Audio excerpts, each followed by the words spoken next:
સુરત પોલીસની સઘન કાર્યવાહી વીઆર મોડ પાસે ટ્રાફિક પોલીસ દ્વારા બસ ડ્રાઈવરોનું ચેકિંગ હાથ ધરાયું. બ્રેથ એનાલાઇઝરથી ડ્રાઈવરોની તપાસ અને લાયસન્સની ચકાસણી કરવામાં આવી. શહેરના તમામ વિસ્તારોમાં પોલીસની કામગીરી ચાલુ.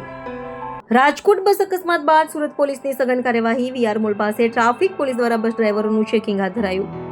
બ્રેથ એનાલાઇઝરથી ડ્રાઈવરોની તપાસ અને લાયસન્સની ચકાસણી કરવામાં આવી. શહેરના તમામ વિસ્તારોમાં પોલીસની કામગીરી ચાલુ.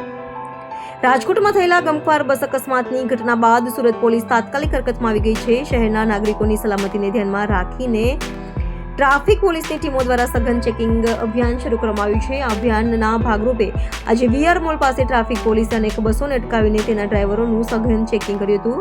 પોલીસ કર્મીઓએ બ્રેથ એનાલાઇઝર મશીનનો ઉપયોગ કરીને ડ્રાઈવરોએ નશો કર્યો છે કે કેમ તેની તપાસ કરી હતી.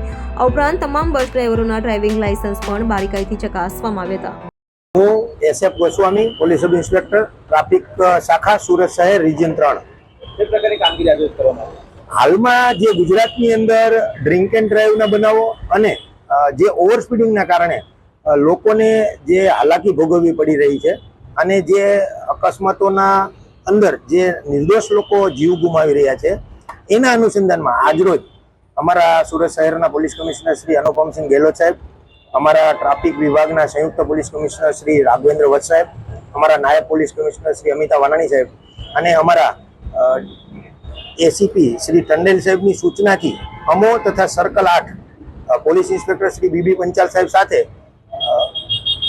સુરત શહેરના વીઆર મોલ ખાતે જે બીઆરટીએસની બસો સામાન્ય ટ્રાફિકમાંથી જે અંદર એન્ટ્રી લે છે બીઆરટીએસમાં અને બીઆરટીએસના રૂટો જ્યાં પૂરા થતા હોય ત્યાંથી એક્ઝિટ થતી હોય છે, એના ડ્રાઈવરોને સૂચના આપવામાં આવેલ કે શહેરનો જે રૂટીન ટ્રાફિક જઈ રહ્યો છે એ રૂટીન ટ્રાફિકની અંદર તમે કઈ રીતે એન્ટ્રી એક્ઝિટ થશો, સાવધાનીપૂર્વક વાહન ચલાવવા માટે સૂચનાઓ આપેલ છે. એમના ડ્રાઇવિંગ લાયસન્સ ચેક કરવામાં આવેલ છે અને આજે બ્રેથ એનાલાઇઝર વડે એમને કોઈ ડ્રિંક કરેલ છે કે કેમ તે અંગેની ખરાઈ કરવાનું અભિયાન ની સૂચનાઓ પ્રમાણે કામગીરી કરવામાં આવી. જો કોઈ પકડાશે ડ્રિંક એન્ડ ડ્રાઈવમાં તો કઈ પ્રકારની કાર્યવાહી?